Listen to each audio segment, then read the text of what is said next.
चलिए कोई बात नहीं। नेक्स्ट लिखो क्लासिफिकेशन ऑफ, क्या लिखोगे? Classification of material for magnetic inspection. आपका क्वेश्चन था ना अभी कि सर हम एसएस को यूज कर सकते हैं कि नहीं कर सकते? यस। इससे समझ में आएगा हमें कि हम मटेरियल को यूज, किस मटेरियल को यूज करना है। तो पहले हमें क्लासिफिकेशन करना पड़ेगा या सेपरेशन करना पड़ेगा कि किसको यूज करना है, किसको यूज नहीं करना, है ना। तो बेसिकली क्या होता है जब हम मटेरियल क्लासिफिकेशन करते हैं तो मटेरियल को हम तीन फॉर्म में डिवाइड करते हैं। तो फर्स्ट लिखो डायमैग्नेटिक, फर्स्ट का फॉर्म होता है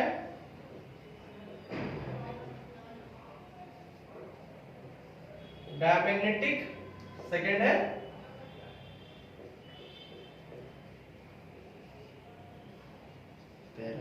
पैरामैग्नेटिक और थर्ड होता है फेरोमैग्नेटिक।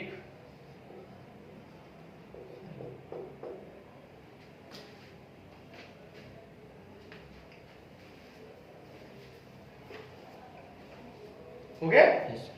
अब ये हमने क्लासिफिकेशन कर ली कि भाई जो हमारे मटेरियल होते हैं वो ये किस में मटेरियल पे, ये मेटेलिक मटेरियल की बात कर रहे हैं, नॉन मेटेलिक की बात नहीं कर रहे अभी। डायमैग्नेटिक, पैरामैग्नेटिक और फेरोमैग्नेटिक। अब इन तीनों कैटेगरीज को जो मटेरियल्स होंगे या जो आपके मेटल्स होंगे उसमें हम मैग्नेटिक टेस्टिंग करते हैं तो क्या रिजल्ट मिलता है। तो पहले देखते हैं कौन सा, डायमैग्नेटिक।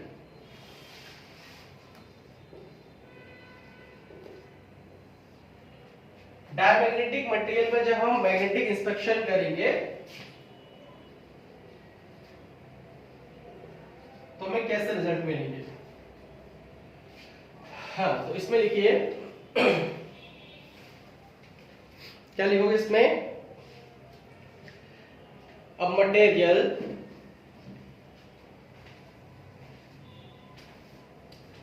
material have या metals भी सकते हो, metals have very weak and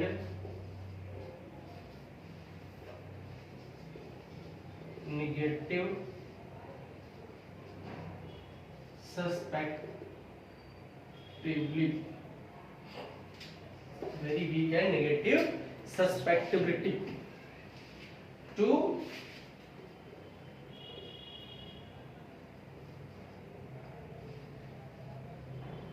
magnetic field। इसका मीनिंग क्या हुआ?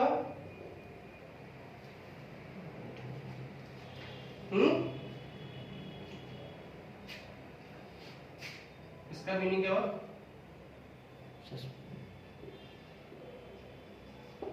ऐसे लिखते हैं सस्पेक्टिबिलिटी ना।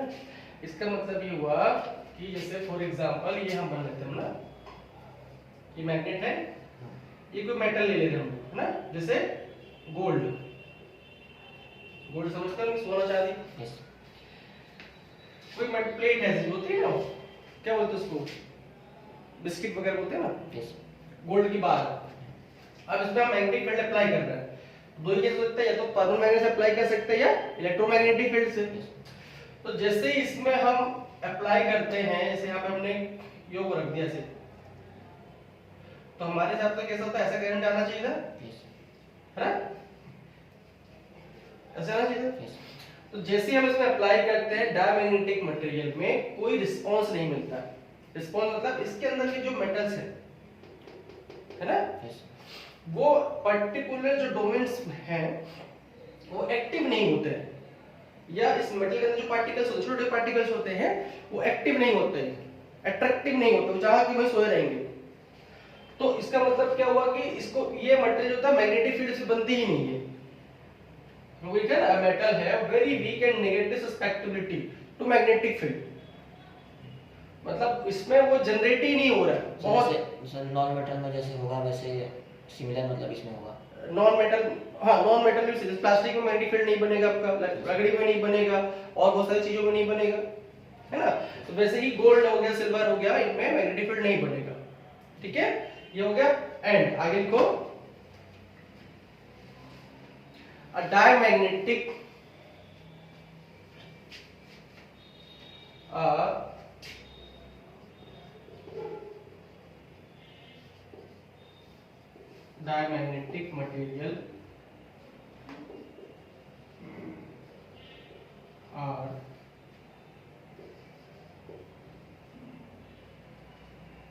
diamagnetic material are slightly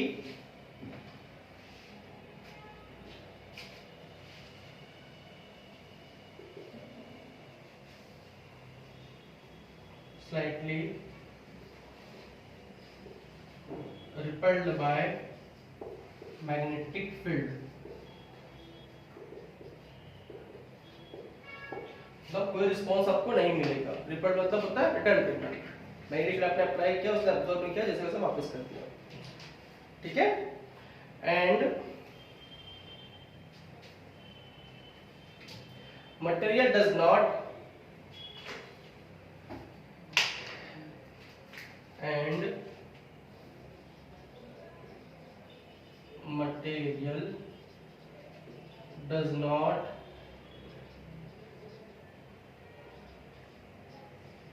return, या रिटर्न नहीं रिटेन लिखेंगे। रिटेन मीन्स क्या होता है? रिटेन मीन्स फिर से रिटेन, रिटर्न मतलब होता है वापस करना, और रिटेन मतलब होता है अपने में रख के रखना। रिटेन है ना, दो अलग वर्ड है। तो क्या हुआ? And material does not retain after removing the magnetic field।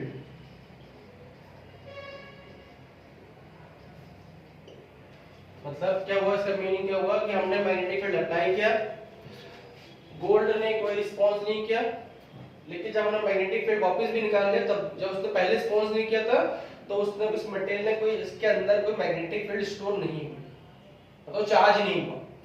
जैसे एग्जांपल लो कि कोई खराब बैटरी है, होता है ना, जैसे लैपटॉप को आता है कि भाई जब तक चार्जिंग रहे तब वो लैपटॉप चलेगा, नहीं तो बंद हो जाएगा। अब उस कंडीशन में कि कुछ तो उसमें रिटेन कर रहा है, लेकिन कुछ ऐसे भी रहेंगे कि वो चार्जिंग लगाओगे तो भी ऑन नहीं होगा, क्योंकि वो उसमें वो सप्लाई ही नहीं हो रहा प्रॉपर तरीके से। उसी प्रकार से गोल्ड है, आप इस पर मैग्नेटिक फील्ड लगाए तो भी कोई चेंजेस नहीं हुआ, और निकालेंगे तो भी कोई चेंजेस नहीं होगा।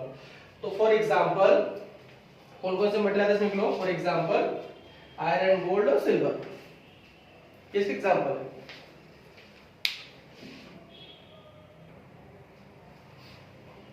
कौन सा? नेक्स्ट है पैरामैग्नेटिक। डायमैग्नेटिक अभी नहीं कर रहा, थोड़ा तबीयत खराब है तो कुछ भी निकल रहा है। पैरामैग्नेटिक मेटल या मेटल लिख देते हैं, मेटल्स। सो पैरामैग्नेटिक मेटल्स क्या होते हैं भाई? डायग्राम में देख लेते हैं, कुछ भी रिस्पांस नहीं करते हैं, यहीं से समझते हैं। देखो इसमें कुछ भी नहीं होता है, इसमें स्मॉल और इसमें लार्ज। समझ में? देखो अब यहीं जैसे कॉपी कर लेते हैं हम लोग। अब मेटल हैव, वेरी बिग था, तो क्या करेंगे? मेटल हैव स्मॉल, एंड ये नेगेटिव था, positive. A metal have small and positive susceptibility to magnetic field, क्योंकि डायमैग्नेटिक को रिस्पॉन्स ही नहीं कर रहा था, लेकिन पैरामैग्नेटिक क्या हो रहा है कि थोड़ा रिस्पॉन्स कर रहा है। And a paramagnetic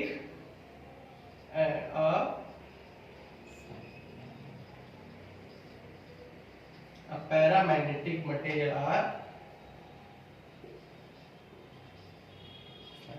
slightly repel नहीं होगा, क्या होगा, अट्रैक्ट होगा भैया,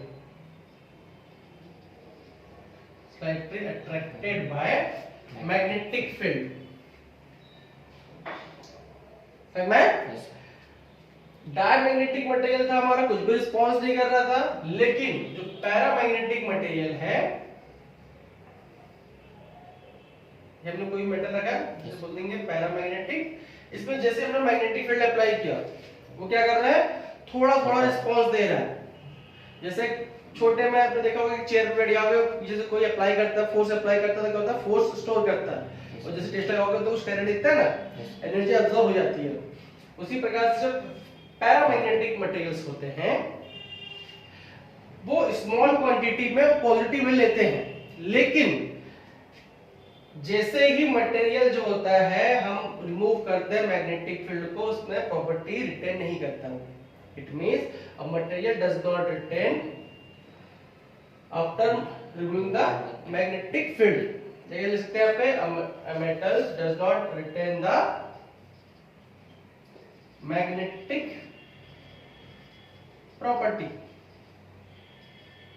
लिख सकते हैं, है ना, magnetic property after removing the magnetic field, है ना। ये किसमें आएगा आपका, पैरामैग्नेटिक में। पैरामैग्नेटिक एग्जांपल क्या है, लिथियम हो गया, टंटालम हो गया, एग्जांपल लिखो। स्टार्टिंग आपको ये समझना है, ठीक है। अब बचा हमारा कौन सा, फेरोमैग्नेटिक। अभी दो समझ में आ गया ना, तीसरा आप बताओगे कैसे रहेगा आपके हिसाब से, आप बताते जाओगे, मैं लिखते जाऊंगा। स्मॉल को जगह से थोड़ा लार्ज हो जाएगा। हाँ, हम कौन सा देख रहे हैं, ferromagnetic ferro magnetic metal magnetic metal metals. इसमें क्या लिखेंगे, a metal large and positive susceptibility, large and positive susceptibility positive susceptibility to magnetic field susceptibility to magnetic to field a magnetic field.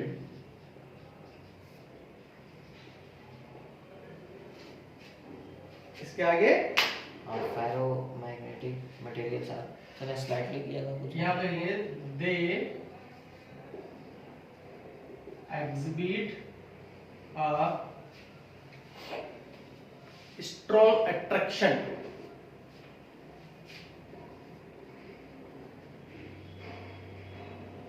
strong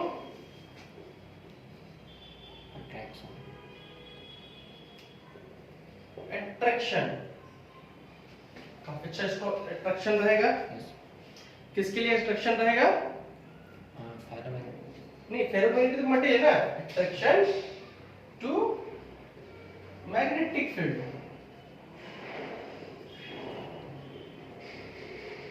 इसलिए तो सारा खेल है ना। And अभी क्या हो रहा था कि वो एक प्रकार से रिटेन नहीं कर रहा था, तो यहाँ पे क्या हो रहा है, ये रिटेन करेगा and are able to retain the magnetic properties yes able to retain their magnetic properties after removing the magnetic field properties after removing the magnetic field ये लिखते हैं after magnetic field has been removed। Example क्या क्या जाएगा इसका, iron nickel cobalt,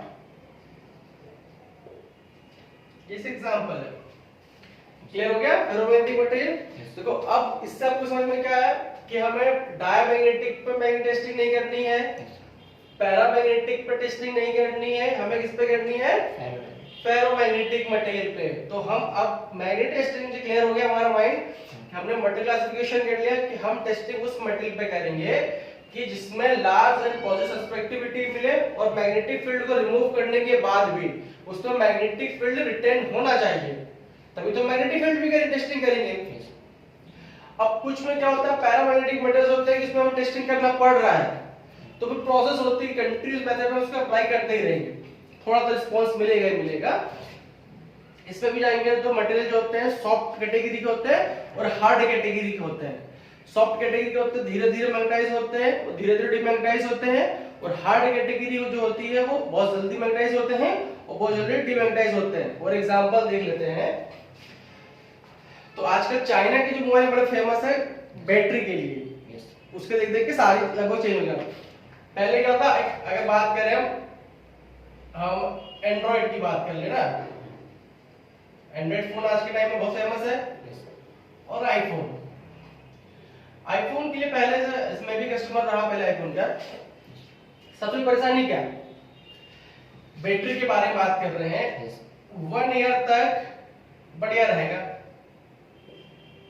दोनों का। 1 साल बाद आईफोन क्या होगा, 30 मिनट चार्ज करो और 15 मिनट यूज करो, है ना? कुछ दिन बाद ऐसा होगा कि 15 मिनट चार्ज करो, बैटरी दिखाएगी 100% और 10 मिनट यूज करो। ऐसा होता है आईफोन वाले में। एंड्रॉइड का तब भी ठीक चलता है, चाइना वाले बोलते हैं 2 दिन चार्ज करो, 2 दिन 1 दिन चलेगा, 24 घंटे चलता है। लेकिन आईफोन अब थोड़ा हो सकता है कि चेंज करेगा, हम तो यूज नहीं करते। तो उसी प्रकार से भी क्या होता है कि फेरोमैग्नेटिक जो मेटल होता है वो मैग्नेटिक फील्ड को रिटेन करके रखता है। उसमें लाइक प्रॉपर्टीज देखेंगे कि सॉफ्ट मेटल कैसे होते हैं, हार्ड मेटल कैसे होते हैं, उसकी प्रॉपर्टीज देखेंगे। चलिए इसको लिख लीजिए।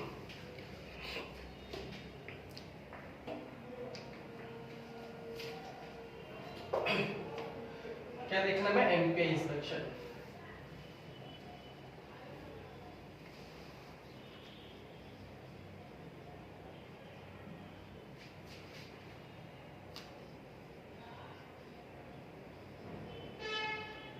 अच्छा, इसमें मैग्नेटिक पार्टिकल इंस्पेक्शन क्यों बोलते हैं, क्योंकि इसमें क्या होता है, जो प्रोसेस करते हैं उसमें मैग्नेटिक पार्टिकल को वाटर में मिक्स करके सॉल्वर बनाया जाता है, सस्पेंशन इसको बोलते हैं।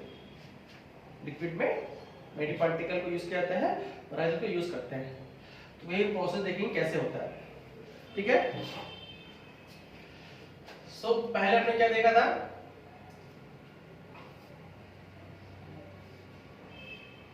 हमने अभी क्या देख लिया, classification, types of classification of material. क्या क्या देखिए इसमें हमने, पैरामैग्नेट,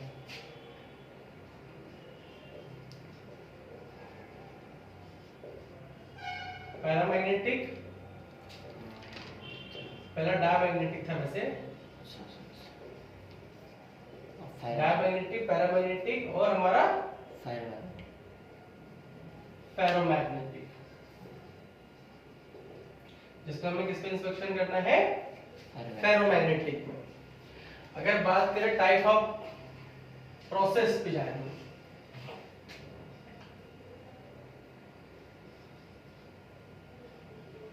प्रोसेस पे तो हमने इस पीटी में देखा था, वैसे इसमें भी सेम होता है। एक होता है फ्लोरोसेंट, फ्लोरोसेंट, ठीक है। या मेथड की बात कर लें, प्रोसेस मेथड की, तो फ्लोरोसेंट मेथड हो गया, और एक होता है आपका non fluorescent metal, non fluorescent.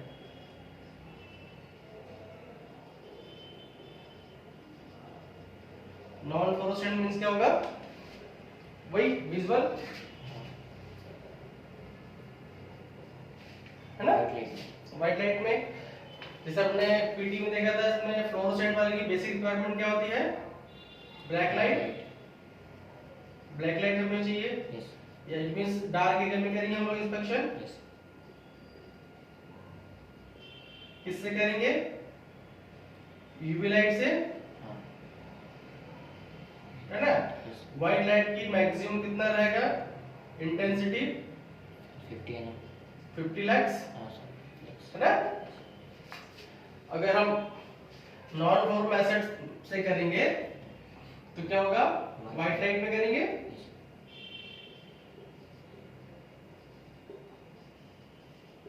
White light में अगर हम करते हैं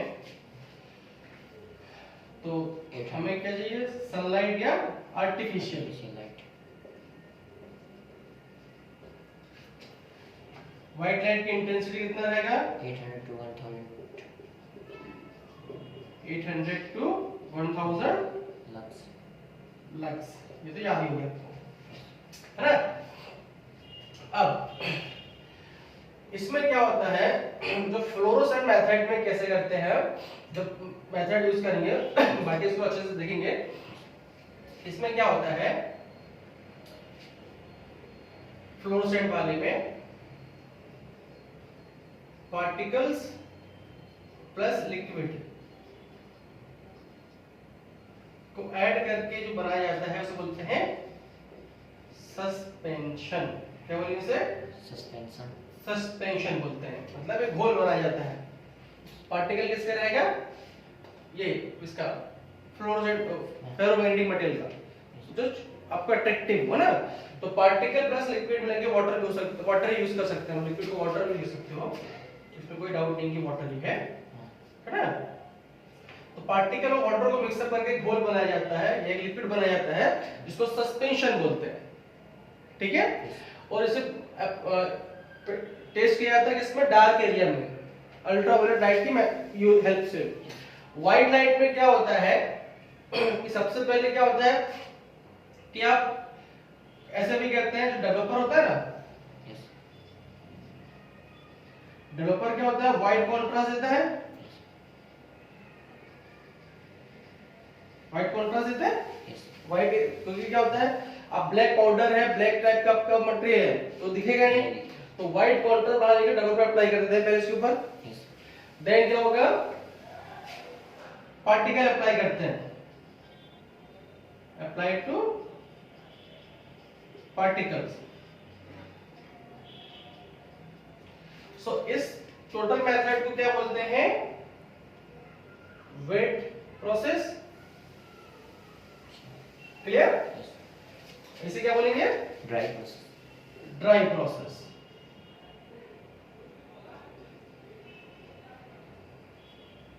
इसमें डेवलपर पहले करते हैं हाँ, डेवलपर यूज कर भी सकते हैं और नहीं भी करते हैं। अगर आपको नहीं करना तो, अगर मटेरियल आपको क्लियर है तो नहीं करते हैं। yes, डेवलपर क्या होता है कि मटेरियल को व्हाइट कॉन्ट्रास्ट बढ़ाने के लिए, विजुअलिटी बढ़ाने के लिए, बस, और कोई यूज नहीं है इसमें। और सर ये पार्टिकल क्या होता है Apply- पार्टिकल मतलब ये होता है कि जैसे जो आयरन के पाउडर होंगे ना, आयरन निकल के जो पाउडर होंगे उसको कंटेनर में लेंगे, बाकी पाउडर कहलाएगा आपका। क्योंकि मैग्नेटिक फील्ड में सेम मटेरियल पाउडर डालेंगे, पार्टिकल अप्लाई करेंगे तभी तो अट्रैक्ट करेंगे वो। yes, तो पार्टिकल क्या होगा? वो इसका ग्रेन पाउडर होगा, फाइन पाउडर फॉर्म होगा ना। yes, तो ये ड्राई प्रोसेस हो गया, वेट प्रोसेस हो गया। इतना लिख लो, फिर आगे बताते हैं।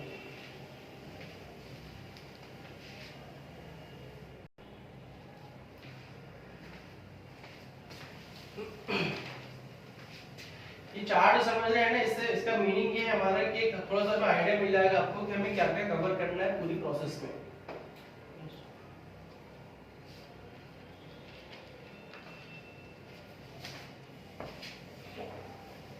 इसके बाद क्या देखेंगे हम?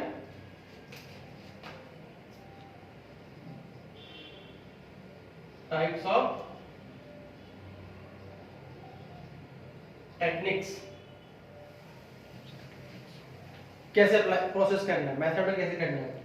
तो फर्स्ट होता है, या एक होता है, सेकंड, दो पूरा एचपी होती है, इसे बोलते हैं कंटिन्यूअस मेथड, ठीक है? और एक होती है आपकी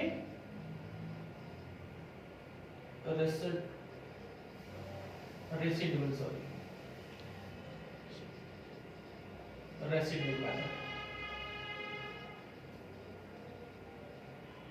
तो वैसे कंटिन्यूस मेथड में क्या होगा, जब भी टेस्टिंग करेंगे तो जो हम इक्विपमेंट यूज कर रहे हैं उसमें पावर कंटिन्यू फ्लो करते रहेगा, है ना।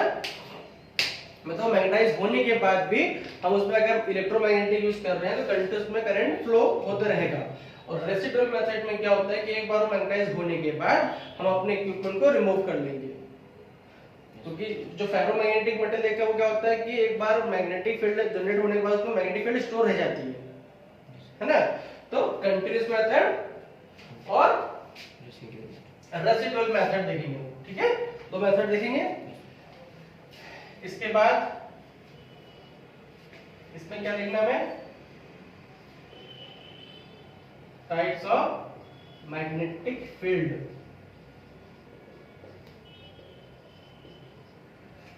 भाई किस टाइप की मैग्नेटिक फील्ड बनाती है? तो there is two types of magnetic field. First होती है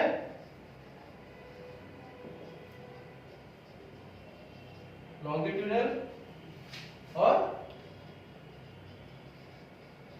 सर्कुलर फील्ड।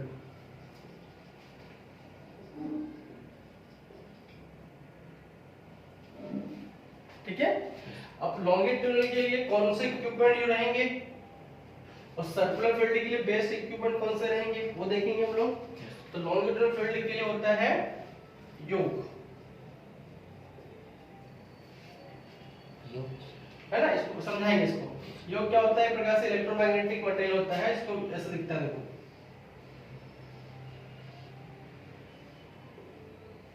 ऐसे दिखेगा। यहाँ करंट सप्लाई करेंगे तो उसकी लेग्स होती है, इसे एडजस्टेबल लेग बोलते हैं। मान लो ये A ये B, ये दो लेग रहेंगे, इसको N और S कहते हैं। नॉर्थ पोल साउथ पोल बनेगा, बाकी दिखाएंगे आपको, है ना। इसके बाद सोलेनॉइड और कॉइल, ये आपके लॉन्गिट्यूडनल फील्ड बनाती है, ठीक है। सर्कुलर फील्ड कौन जनरेट करेगा? रॉड,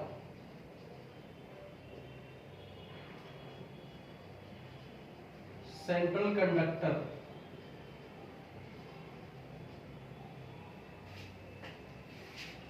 ना, रॉड हो गया सेंट्रल कंडक्टर, ये फील्ड जनरेट करते हैं। अब जो करंट यूज करना है हमें, वो करंट लिख लेते हैं। कौन कौन से करंट यूज करेंगे हम लोग?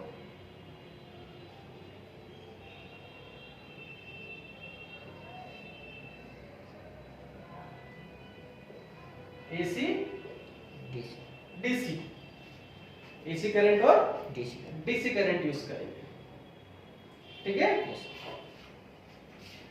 इतना लिख लो। फिर इसका देखो चीज उसकी है, ये एसी में लिखा देते हैं अलग से,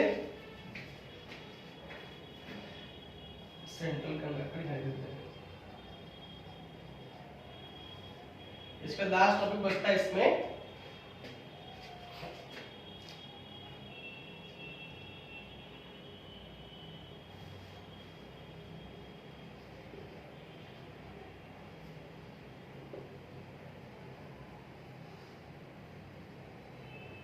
मैग्नेटाइजेशन मेथड। जो हम मटेरियल को मैग्नेटाइज करते हैं या मैग्नेटिक फील्ड में कन्वर्ट करते हैं, तो कैसे कन्वर्ट करेंगे? इसकी टू प्रोसेस होती है।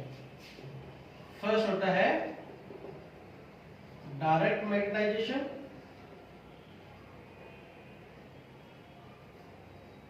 और सेकेंड होता है इनडायरेक्ट मैग्नेटाइजेशन। डायरेक्ट वाले जो होते हैं, इनडायरेक्ट, डायरेक्ट मतलब क्या होता है कि जैसे आपने बैटरी देखी होगी, जिससे बैटरी चार्ज करते हैं हम लोग, खासकर वो बड़ी बैटरी, उसमें तो क्लैंप लगा देते हैं डायरेक्ट। सोलर वाले के सिर्फ तो क्लैंप डायरेक्ट लगाते हैं बैटरी में, तो क्या होता है डायरेक्ट कांटेक्ट होता है। अब बैटरी चार्ज करने जाओगे ना, बाइक में आएगी तो बड़ी बैटरी निकाल के क्लैंप को छोटे छोटे में लगा देंगे, डायरेक्ट जाएगा, तो डायरेक्ट मैग्नेटाइजेशन करते हैं। इनडायरेक्ट मेथड में क्या होता है कि हम उसमें कुछ अलग मेथड यूज करते हैं, अलग इक्विपमेंट ही यूज करते हैं। जो कन्वर्टर यूज करते हैं ना, जैसे ये योक है, वो इनडायरेक्ट मेथड से होता है। रॉड जो है वो डायरेक्ट मैग्नेटाइजेशन का है। उसको समझेंगे सेपरेट सेपरेट में। डायरेक्ट मैग्नेटिज्म को कैसे यूज करते हैं, इनडायरेक्ट में कैसे यूज करते हैं, वो अलग अलग मेथड समझेंगे। तो ये प्रोसेस लिख लो।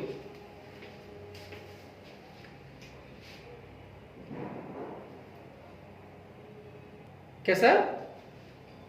देखो एक लॉन्गिट्यूडनल होता है, सर्कुलर फील्ड होता है, दो टाइप का फील्ड होता है इसका। जो फील्ड प्रोड्यूस होता है, जैसे योग से लॉन्गिट्यूडनल फील्ड जनरेट होगा और सेंट्रल कंडक्टर प्रोड से सर्कुलर फील्ड जनरेट होगा। सर्कुलर फील्ड कैसे जनरेट होगा? जैसे एक प्रोड है ये, तो ऐसे जनरेट करेगा फील्ड। ये कैसे फील्ड है? सर्कुलर। और अगर योग रहेगा, एक ये इसका लेग है, एक ये लेग है, एस और एन, तो ये ऐसे जनरेट करेगा, ये लॉन्गिट्यूडनल फील्ड कहलाएगी। अब इसमें हमें याद रखना है कि जो इसमें इसका डिसएडवांटेज हो सकते हैं इसको हम, कि अगर कोई क्रैक्स, एनी क्रैक्स अगर लाइन ऑफ फोर्स ऐसे ट्रैवल कर रही, फॉर एग्जांपल लॉन्गिट्यूडनल फॉर्म में या फिर ट्रांसवर्स है, लॉन्गिट्यूडनल ट्रांसवर्स, सर्कुलर भी ट्रांसवर्स फॉर्म में घूमेगी। तो अगर किसी भी क्रैक्स के अगर पैरेलल है, अगर कोई क्रैक्स या कोई डिफेक्ट अगर लाइन ऑफ फोर्स के पैरेलल है ना, जैसे फॉर एग्जांपल डिफेक्ट है प्लेट में और लाइन ऑफ फोर्स वैसे आ रही है, पैरेलल है, तो ये फिर डिफेक्ट इंडिकेट नहीं होगा। क्यों नहीं होगा? क्योंकि जब लाइन ऑफ फोर्स आएगी तो हल्का साइड से निकल जाएगी, इसलिए उसको सर ट्रांसवर्स होना चाहिए फिर, तो ये ट्रांसवर्स में हाईली डिटेक्टेबल होगा, बहुत ज्यादा इसे दिख जाएगा, और पैरेलल दिखेगा ही नहीं। ट्रांसवर्स में क्यों दिखेगा? क्योंकि यहाँ पे हल्का साइड से जाएगा, जरा बाइक कट वाला चला गया, तो ज्यादा फर्क नहीं पड़ा। लेकिन अगर वो ट्रांसवर्स है, ऐसे है, क्या होगा? लाइन ऑफ फोर्स को ऐसे आना पड़ेगा, फिर ऐसे आना पड़ेगा, ऐसा होगा, मतलब पूरा एक तरह से रोक देगा उसको, पूरा रोक देगा। तो इंडिकेशन दिखेगा। बाकी फिर आपके फॉर्म राउंड शेप हो सकता है, ऐसे हो सकता है, ऐसे हो सकता है, ऐसे हो सकता है। केवल दो कंडीशन, पैरेलल है तो डिटेक्ट नहीं होगा, और ट्रांसवर्स हो तो हाईली डिटेक्टेबल होगा, इजी दिख जाएगा, है ना। ये सारा कवर करना मैग्नेटिक प्रोसेस में, क्लासेस करेंगे हम लोग, इसमें कवर करेंगे। अभी इतना ही लिख लो, फिर आगे वन बाय वन हम एक एक प्रोसेस को समझेंगे प्रॉपर तरीके से, ठीक है।